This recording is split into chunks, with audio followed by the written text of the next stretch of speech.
Hoy hablaremos de Némesis. Némesis, una divinidad, como decía, oscura, una fuerza primordial que aunque algunos autores consideran que es una divinidad menor, yo jamás me atrevería a catalogarla como tal, por supuesto, es un daimon, es una fuerza externa al poder de los dioses olímpicos, al poder de los titanes, a cualquier otra generación de dioses grecorromanos. El nombre de Némesis, al parecer, deviene de la palabra nemos, que significa dispensador de lo debido, dispensador de lo que se merece. Y, por lo tanto, en este caso, la divinidad está personificando la venganza de los dioses. Es una venganza divina que se encarga de observar y de castigar a la loca vanidad que muchas veces está entre los mortales. Por lo tanto, es una diosa que castiga la soberbia, la falta de piedad hacia los dioses, la falta de respeto hacia los dioses, castiga la arrogancia humana. Pero, como digo, siempre y cuando protegiendo a los dioses, siempre está protegiendo a la jerarquía celestial. Veremos que hay un montón de mitos que hablan de estos castigos que se dan a los mortales y por lo tanto también esa personificación de justicia divina deviene a una personificación de justicia retributiva. Es decir, que también se extiende a los mortales y vigila que los dioses, que los dones que se otorgan a los humanos, a los mortales, sean equitativos. El contrapeso de Némesis, en este caso, en esta faceta de la diosa de justicia y venganza retributiva, sería la diosa Tique en Grecia o Fortuna en Roma. La diosa Fortuna, la diosa Tique, es la diosa de la suerte, la diosa, por supuesto, de la buena suerte, ¿no? Entendemos como suerte la buena suerte. Entonces, cuando Némesis ve que Fortuna ha regalado demasiados dones a una persona, ella ya se encarga de imponer una tragedia para equilibrar la balanza del destino. Y esta balanza del destino será uno de los atributos iconográficos que veremos en muchas representaciones de la diosa. Esta función equilibradora del destino hace que los mortales entiendan su poder como algo de lo que nadie se puede escapar, de lo que tarde o temprano te va a pasar, algo bueno y algo malo, que en otras culturas pues sería el yin y el yang, la venganza sería el karma, o sea, son conceptos que vienen de Oriente, son conceptos que incluso los propios griegos reconocen que también viene de Oriente, que no saben muy bien si de Frigia, si de Turquía, pero viene del este. Y por este rol de divinidad del destino, pues también se relaciona con las moiras, que son las parcas del destino, las que están tejiendo el devenir de los mortales, con las erinias. Y como decía, su poder no se escapa a nadie y muchas veces se le equipara con el poder del sol, porque nadie puede escaparse a esa visión panorámica de la diosa. Por último, veremos que también esta forma de castigar hace que se la relacione con los crímenes de sangre. Y entonces, cuando hay un crimen de sangre, un crimen violento, se invoca a Némesis para pedir por la justicia. En cuanto a la ascendencia de Némesis, ya vemos, nada más empezar, que se la considera hija de la noche e hija del Erebo también, de la oscuridad más absoluta. Entonces, en este caso, Némesis deviene de dos divinidades oscuras, pero es que también tiene una serie de hermanos que voy a leer una lista porque es larguísima y son unos hermanos también bastante oscuros. Némesis es hermana del fraude, de la maldición, del sueño, de la culpa, de la miseria, de las parcas, de Hécate, todas estas divinidades terrenales, tónicas, del inframundo, de la muerte, es hermana de la envidia, la querella y la vejez. como vemos, pues son todos conceptos negativos. Sin embargo, también es hermana de otros conceptos positivos, como es el amor, la amistad, la misericordia, la gracia y el favor. Entonces aquí vemos, Némesis tiene un poco una familia disfuncional, una familia un poco heterogénea. Según otras fuentes, Némesis es hija de Océano, y esto es muy importante porque nos vuelve a poner a Némesis en la órbita de una divinidad liminal, una divinidad fronteriza entre el mundo que se conoce, que era lo que rodeaba a Océano como una masa de agua que circunda la tierra conocida, y más allá de ella pues no se sabe qué hay. Entonces pues también tenemos ahí una divinidad liminal entre lo conocido, lo desconocido, lo mortal y lo inmortal. Y otra tradición literaria que la supone hija de Zeus. No tenemos muchos detalles de por qué viene esta ascendencia, y tampoco sabemos muy bien si es solamente de Zeus o si es con otra diosa, pero ya tendremos más información en unos minutos.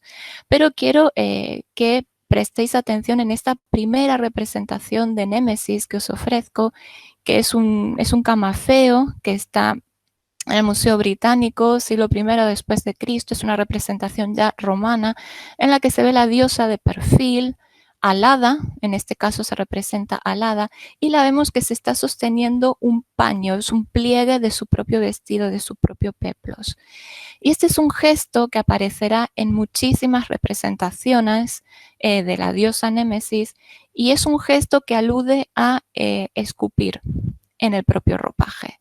Entonces, si bien en estos días todo lo que sea saliva y similares, pues nos da como cierta taquicardia, sí es verdad que el gesto de escupir, la saliva como tal, se concebía en la antigüedad como un líquido que podía ser similar al veneno, que podía fomentar un virus. Las dos palabras provienen de la misma raíz, virus y veneno, pero también tenía propiedades curativas la saliva. Tenía propiedades mágicas.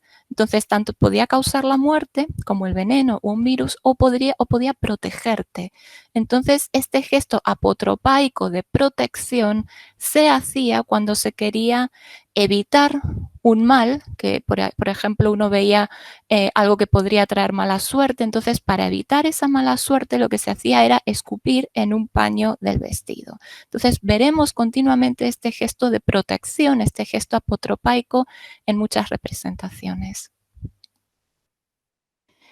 En cuanto a la descendencia de Némesis, pues hay una línea de escritos en los que explican que Némesis es en realidad la madre de Helena de Troya.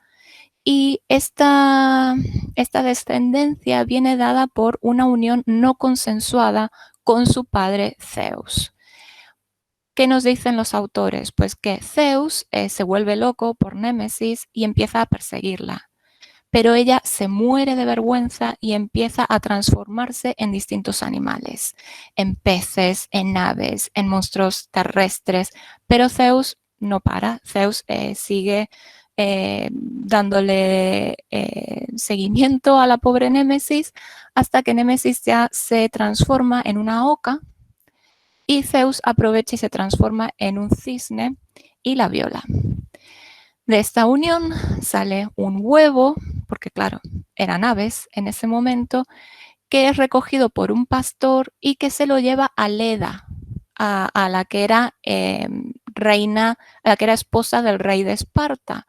Entonces, Leda, digamos que protege ese huevo hasta que nace Helena desde este huevo, y la cría como hija propia junto a sus otros hijos, que son Clitemnestra y Castor y Pollux. Esta sería una línea literaria que tendrá mucho éxito en cuanto a la descendencia de Némesis.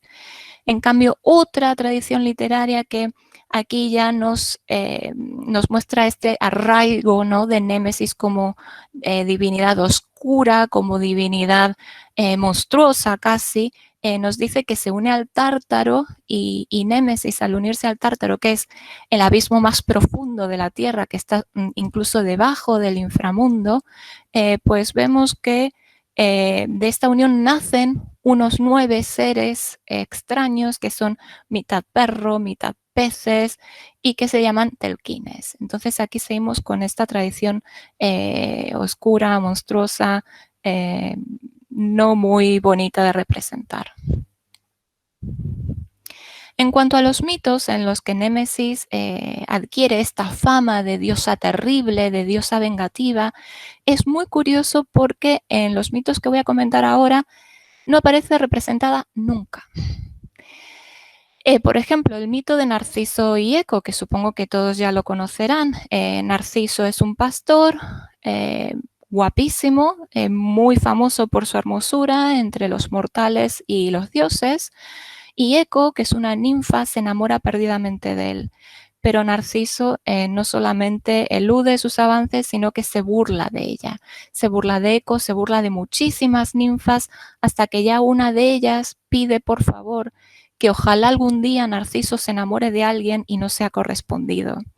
Y entonces cuando dice estas palabras, la diosa Némesis escucha esta plegaria y castiga a Narciso enamorándose de su propio reflejo en el agua. Por lo que Narciso se muere de pena de no poder nunca llegar a confirmar esta unión. El otro mito, que quizás no es tan conocido, es el de Nicea e Himno. Nicea es una ninfa, también muy, muy célebre por su hermosura, e Himno es un joven pastor que se enamora de ella. Y Nicea en este caso también se burla de Himno, y no solamente se burla, sino que lo termina matando de una forma muy cruel. Entonces, cuando los dioses encuentran el cuerpo del pobre Himno asesinado, buscan al responsable. Cuando se enteran de que es Nicea la que ha hecho esto, lo que hacen es provocar un sueño, que la ninfa caiga dormida, y el castigo es que el dios Dionisos, el dios Baco para los romanos, la viola. Como vemos, este es un tipo de venganza terrible entre mortales y los dioses. Otro mito similar es el de Aura y Artemis. La diosa Artemis o la diosa Diana para los romanos era una diosa virgen, y entre sus compañeras de caza pues estaba Aura, que se vanagloriaba de ser más virgen aún que Artemis, de ser más modesta que Artemis. Entonces, claro, Artemis llega un momento en que ya no lo soporta más y va directamente a la diosa Némesis. En este caso no es que Némesis esté por ahí y lo oye las plegarias o tal, no, en este caso Artemis va directamente hacia ella y le dice que Aura digamos, reído de su modestia, por lo que Némesis no hace otra cosa que algo similar, roba la faja virginal que tenía Aura, lo que hace que su túnica se abra, y en ese momento otra vez pasaba por ahí el dios Dionisos y se enamora de Aura, y cuando digo se enamora significa que la termina violando. Entonces otra vez tenemos estos crímenes de amor no correspondidos que para los dioses es algo atroz y que se castiga con una violación. Aunque Némesis no participa directamente en el castigo que recibe Níobe, en donde todos sus hijos se mueren y ella es convertida en piedra por haberse burlado de Leto, la madre de Artemis y de Apolo, por decir que la diosa solamente tuvo 2 hijos cuando ella tuvo muchísimos más. Aunque Némesis no participa directamente de este castigo, cuando Artemis le está hablando y le está llorando y sollozando por lo que le han dicho, Némesis dice, bueno, no te preocupes, porque si es que alguien te ha ofendido a ti, como Níobe ofendió a Leto, yo haré algo. Lo cual también es muy interesante ver esta unión entre Artemis y Némesis, que veremos luego que también se traduce en la iconografía. Algo similar pasa con el rey Eresictón de Tesalia y con la diosa Deméter. El rey Eresictón decide talar el témeno sagrado, el bosque sagrado de la diosa Deméter, para construir un pabellón. Entonces, claro, pues Deméter, muy enfadada, acude a Némesis, y Némesis, como castigo a este rey, le impone que jamás podrá saciar su hambre, por lo que también termina muriéndose. Atenea y las hijas de Cécrope pasa algo similar. Atenea pide por favor a las hijas del rey Cécrope, que no espíen a Erictonio, que era una divinidad menor también, y una de ellas pues no puede evitarlo por esta curiosidad. Entonces Atenea se dirige a la diosa Némesis y le pide por favor que castigue por extrema curiosidad y por no haber cumplido con las órdenes de una divinidad a una de estas hijas de Cécrope. Y lo que hace es instaurarle en su pecho unos ataques de celos terribles hacia otra de sus hermanas, por lo que también termina convertida en piedra y muriendo al final. Y por último, pues el rey Creso de Lidia. Esto es algo muy, muy extraño, porque hoy no lo veríamos como una ofensa, pero el rey Creso de Lidia se vanagloriaba de ser muy feliz. Y esto pues no era del gusto de los dioses, porque claro, como habíamos dicho antes, los mortales tienen que tener un balance en los dones que reciben. Tienen que recibir dones muy positivos, pero luego tienen que recibir también castigos, porque no pueden ser tan felices como los dioses. La felicidad es solamente de los dioses. Entonces, cuando Némesis escucha que este rey es súper feliz, lo que hace es enviarle una maldición en la que su hijo termina muriéndose y su ejército termina siendo derrotado por los persas. Esta Némesis, esta diosa Némesis, pues adquiere algunos epítetos, algunos calificativos que están íntimamente relacionados con los lugares de cultos.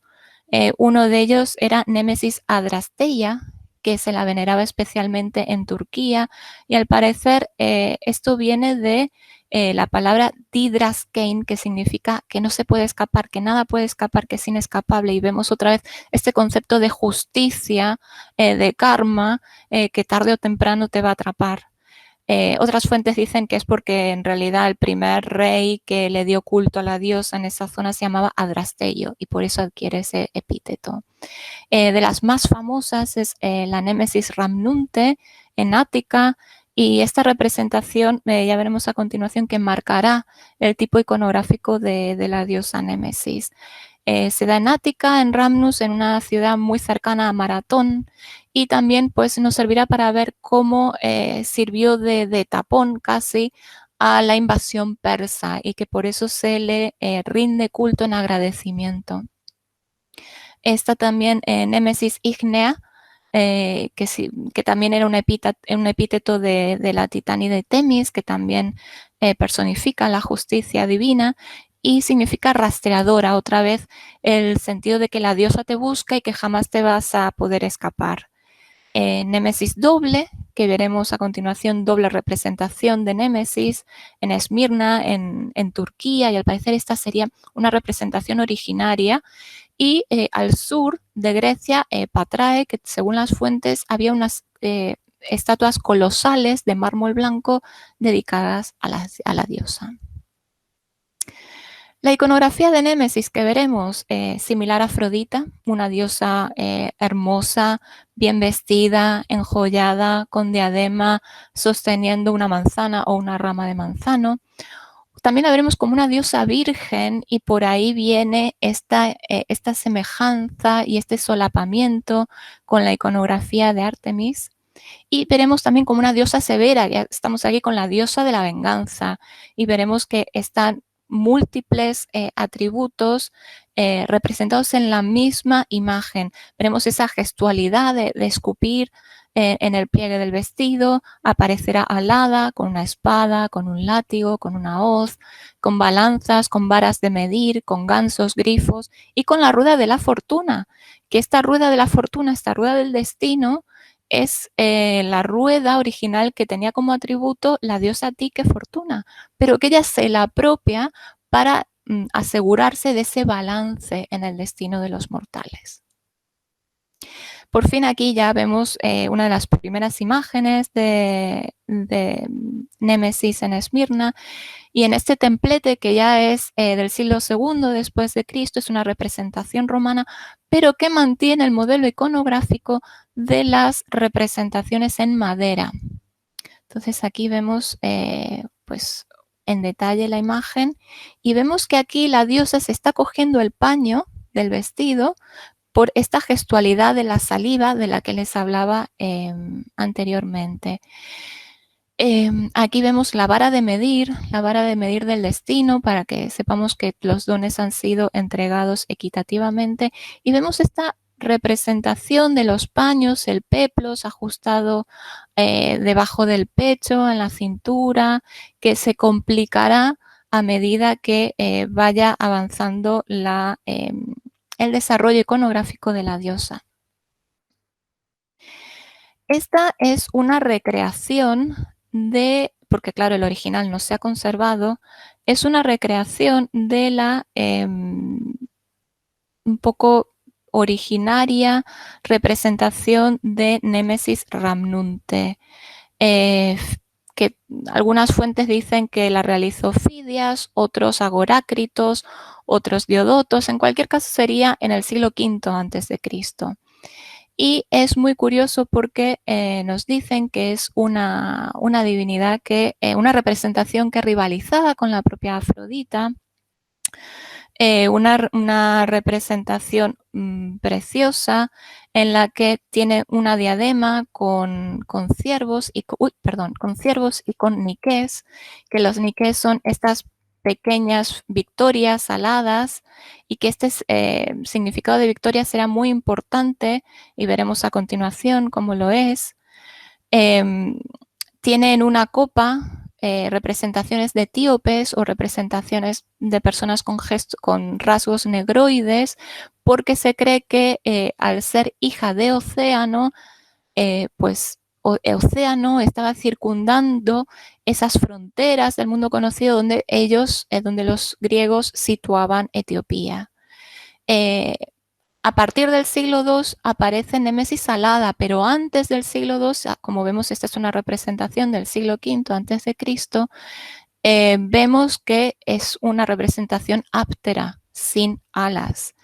Vemos una rama del manzano que está sosteniendo en la mano, y en el pedestal vemos cómo Helena, que está siendo tomada de la mano por Leda, y le está presentando a su verdadera madre, que es Némesis.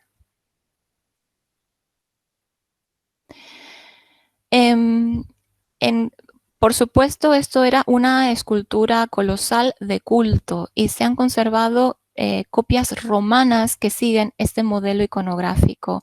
Si bien no es exactamente idéntico, ya que vemos aquí los paños se complican muchísimo, se hacen paños más pesados, el peplos pasa a ser de manga larga, el plegado de los paños adquiere una complejidad terrible dependiendo del tratamiento plástico. Aquí vemos que es más somero, que no tiene tanto volumen. Aquí también pues, son copias romanas que pierden esa plasticidad, pero que no por ello deja de permitirnos identificar de forma clara que se trata de la iconografía de la diosa. Otro modelo en los que se basan las representaciones ya romanas de las esculturas de culto de Némesis es el modelo de Afrodita Genetrix, de Afrodita Madre Universal, que suele destacarse por tener un pecho al descubierto. En este caso vemos la Némesis de Antalya en el Museo de Turquía, y otra también recuperada en Turquía del Museo de Burdur.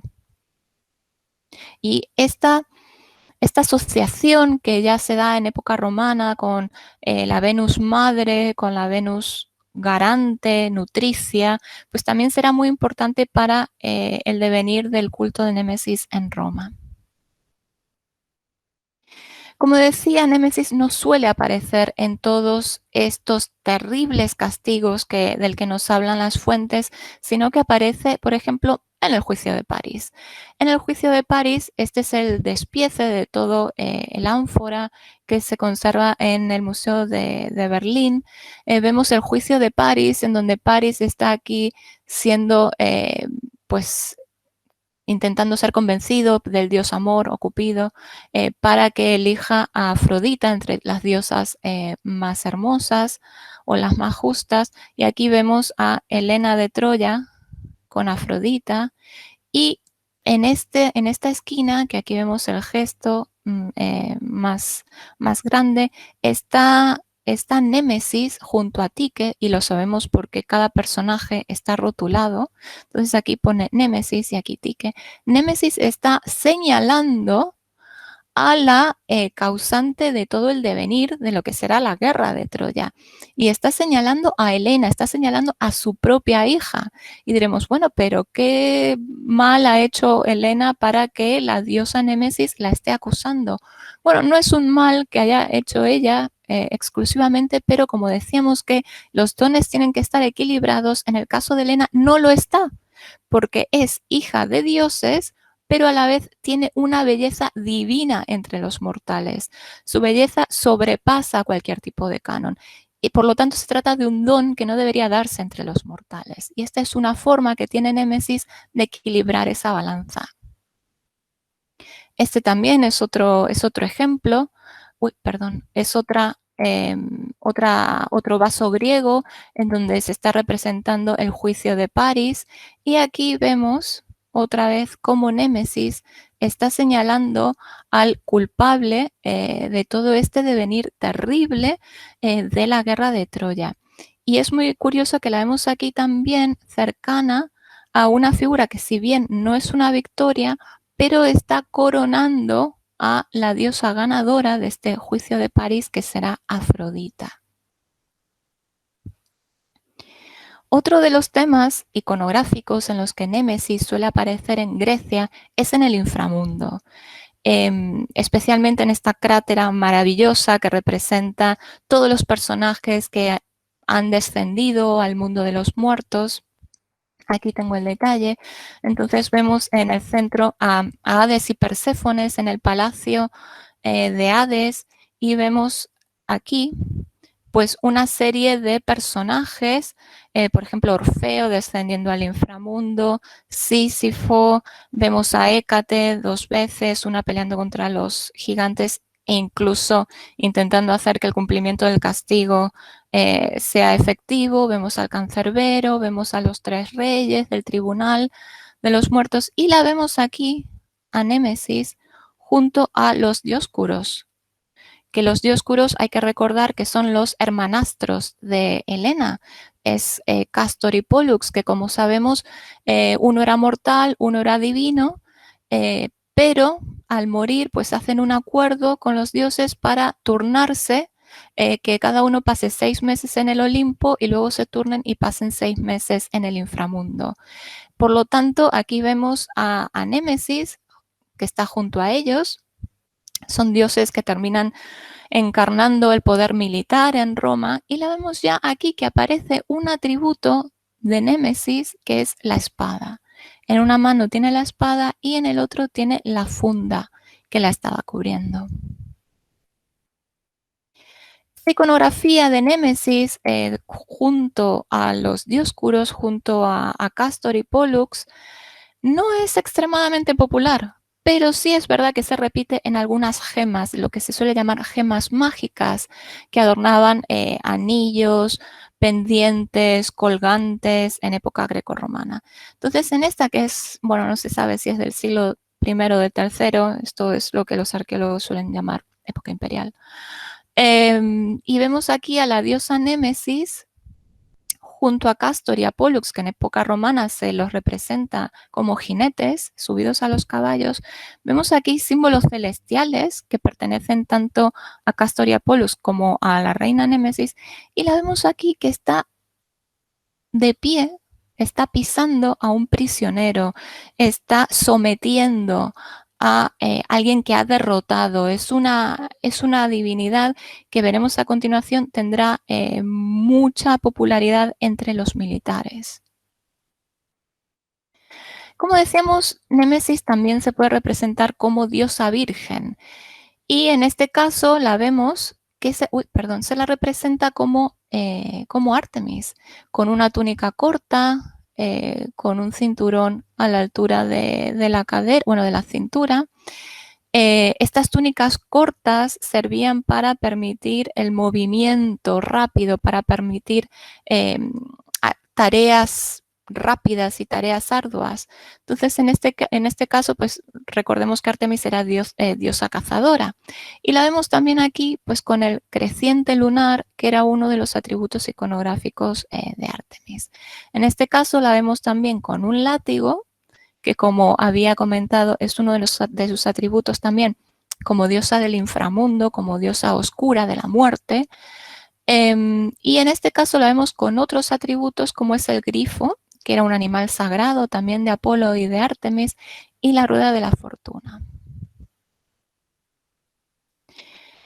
La tipología de diosa como diosa severa de Némesis se produce a partir de un proceso sincrético de un solapamiento de atributos y de distintas facetas de otras divinidades que convergen en su figura. En este caso la vemos, por ejemplo, con una larga antorcha, similar a uno de los atributos de Hécate, por ejemplo, el orbe, el grifo, la rueda de la fortuna. En este caso la vemos con una vara de medir y también se está cogiendo el paño del vestido otra vez con la simbología de la saliva que había comentado. En este también aparece Némesis con la gestualidad de la saliva como gesto apotropaico, como gesto de protección. La vemos alada.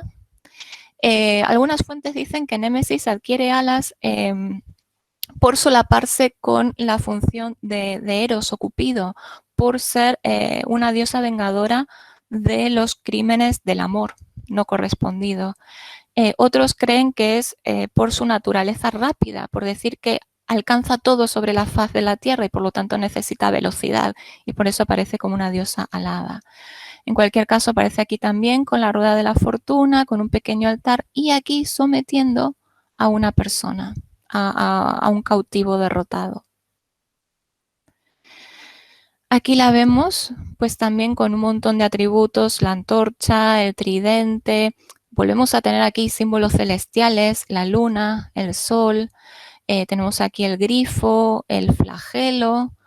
Y en este caso, pues también la balanza del destino para asegurarse de que los dones están equitativamente distribuidos, el grifo, la rueda de la fortuna, en este caso ya no es una rueda de la fortuna, sino que es una roseta o una rueda solar, que también aquí vemos como cierto elemento cósmico. Y me gustaría pues que prestarais atención aquí a esta especie de gorro, que no es otra cosa que un cálatos, es una medida de cereal, que es también un atributo de otra divinidad, como puede ser Serapis. Entonces aquí también quiero mostraros cómo la diosa Némesis no solamente surgió en Grecia y su culto se adaptó en Roma, sino que también en otros muchos cultos paganos no oficiales. Por ejemplo, en este caso, Némesis está decorando una lucerna que se encontró en Egipto y la vemos que está tocada con un nemes, que es ese paño con el que los faraones se cubrían la cabellera, y también la corona de doble pluma egipcia. Por supuesto que sigue apareciendo con la rueda de la fortuna y la balanza, pero es curioso ver cómo todos estos símbolos de poder aparecen también incluidos como símbolos de la diosa Némesis. En este caso también es un relieve que se encuentra en Dura Europos, en Siria, y vemos esta figura solar militarizada de todos los dioses sirios, desde Baal. Bueno, no me voy a poner a hablar de los dioses solares sirios porque es para otra conferencia, pero también es significativo que también Némesis aparece en presencia de este Baal y con un grifo y una rueda de la fortuna también. Esta placa funeraria es muy graciosa, bueno, es un tema muy triste, porque es este pobre hombre que se ha muerto con sus 2 hijos, en donde vemos que está Anubis, está Horus, pero también está el grifo con la rueda del destino. Entonces, Némesis pasa a formar parte del panteón egipcio ya en el último periodo, en la Baja Época. También aquí vemos otra gema mágica, otra gema que era usada otra vez como anillo, como colgante, que era un amuleto que traía buena suerte y que te libraba de otros males.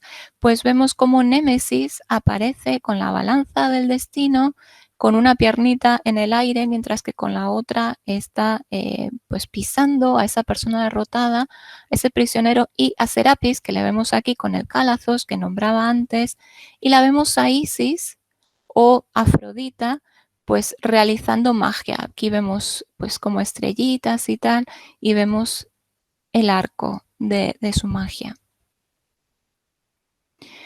Némesis es también bienvenida en panteones autóctonos dentro del imperio. En esta diapositiva la vemos ya no como una diosa virgen, sino la vemos incluso como una matrona. Pero vemos que conserva el gesto este de cogerse el paño del vestido con el simbolismo este de la saliva de la que hablábamos antes, junto a Zeus y Marte, junto a Júpiter y Marte en Galia. Y en el anfiteatro de Sevilla, pues también se han encontrado una serie de vestigia o de huellas de pies descalzos, algunos también tienen la suela de la sandalia, en las que son ofrendados a Némesis y a la dea Celestis, a la diosa celestial. Entonces, como hemos visto también, hay un trasfondo ya que viene de lejos de Némesis también como una divinidad celestial, una divinidad cósmica. Y ya para adentrarnos en el Imperio Romano, es una divinidad muy complicada y en donde se ha producido muchísima literatura en la que tratan de explicar el éxito de Némesis entre la gente de Roma. Por un lado, tenemos a Némesis, que se convierte en la representación de envidia o de la rivalidad en Roma. Entonces, hay, por ejemplo, en Ovidio, en las Metamorfosis de Ovidio, en Némesis aparece representada como envidia de la siguiente forma. Aparece como una divinidad oscura, desagradable, que vive en una nube oscura, lúgubre, en una ciénaga sucia, fangosa, en un aire viciado que tiene las mejillas hundidas, el cuerpo encogido, los dientes negros, el pecho lleno de bilis, veneno en la lengua. Es muy pestilente. Entonces vemos que es una descripción, ¿no?, que hoy en día pues se intenta aludir a los celos, a la rivalidad, a la envidia y cómo estos sentimientos carcomen a la persona, ¿no?, dejándola así mustia, con las mejillas hundidas y tal. Pero no tenemos ninguna representación iconográfica de Némesis de esa forma. Sí tenemos de otra forma la representación de Némesis Pax, que se convierte casi en una diosa oficial del Imperio Romano. Y en Roma, esta Pax Némesis se consideraba la reina de las causas y árbitro de todos los sorteos, ya que templaba los sorteos de las papeletas. Y creo que esta es una diosa que habría que invocar ahora mismo en los procesos electorales que se están llevando a cabo para que nos cuente todas las papeletas. Entonces, esta reina de las causas y que mantuviera la legalidad del imperio, pues aparece representada sobre todo en la numismática. Entonces, en este caso, vemos que la diosa Némesis aparece alada, y esto ya también puede ser un proceso sincrético, un solapamiento, una conjunción también del atributo de la victoria, del atributo de Nike, que habíamos visto al principio, de esas figuras aladas femeninas que conceden la victoria, el triunfo. Pues en este caso, obviamente, Némesis concede el triunfo a el emperador que se encuentra en el cargo. La vemos también con un caduceo, que es símbolo de Mercurio, una serpiente, y la vemos escupiendo otra vez con este gesto. Y recordemos la calidad de la saliva como veneno de la serpiente, pero también con propiedades curativas, como también tiene la serpiente. En otros sellos numismáticos la vemos pues con los atributos que ya hemos visto en otras representaciones, con la balanza, pues con el timón de fortuna en este caso, y con la rueda del destino. Existe mucha literatura también sobre Némesis como diosa de los anfiteatros, como diosa de los agones. Y es muy curioso porque, claro, representar a Némesis, decir que Némesis es una diosa de los gladiadores, pues hay mucha gente que no está de acuerdo a pesar de las miles de representaciones que se han conservado en donde se ve a Némesis con gladiadores. Esto se trata de explicar de la siguiente forma. El anfiteatro es una representación de Roma.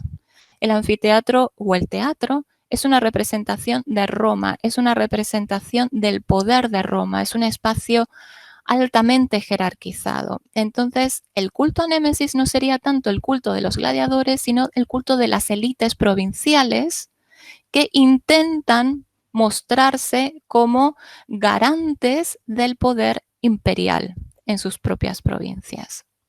Entonces, como digo, más allá de esta interpretación, no podemos obviar la evidencia y ver todos estos exvotos que han sido realizados por gladiadores o por personal que trabajaba en los anfiteatros o en los teatros. Es verdad que la diosa Némesis también da el triunfo en este caso y se asegura de que exista justicia en el vencedor. Hay muchos exvotos también en los que Némesis, por ejemplo en el anfiteatro de Tarraco, aparece como parte de un exvoto realizado por militares y aparece como invicta. Némesis es una divinidad, por lo tanto, que derrota y que garantiza el triunfo. Entonces, obviamente, los gladiadores y los militares van a querer tenerla de su lado. Este es otro de los exvotos que os contaba de Italia, que como veis, pues sí, en algunos lados se observan los pies descalzos, pero en otro aparecen simplemente las suelas. Estas son algunas representaciones en teatros griegos, en donde vemos pues, que la diosa aparece también en estos ámbitos teatrales, que no tendría tanta relación con los cultos dionisíacos, sino otra vez volvemos con esta forma de poder imperial y de garante del gobierno de la ley. Ya para terminar, pues unas supervivencias iconográficas en los emblemas se recogen pues esta idea de Némesis como envidia, con un cuerpo en estado ya de putrefacción, con serpientes, con perros deformes, como un pecado capital, al fin y al cabo. Tenemos la fortuna o Némesis de Durero en el 1502, donde aparece ya desnuda porque está solapada con la iconografía de la verdad, que la verdad siempre aparece desnuda porque no se puede tapar. Y ya en el siglo XIX tenemos esta concepción de Némesis / justicia, en donde está observando el castigo y que se debe impartir a los crímenes de sangre. Y bueno, y con esto pues terminamos y simplemente decir que Némesis en Grecia pues obviamente castiga a los mortales por parte de los dioses y que hay una fina línea que no permite muy bien separar la justicia de la venganza. A veces no queda muy claro. La multiplicidad de atributos obviamente nos atestigua todos los procesos sincréticos por los que pasó esta divinidad. Y por último, Némesis en Roma aparece como garante de la paz y orden del imperio. Así que nada, pues con esto termino y os agradezco vuestra atención.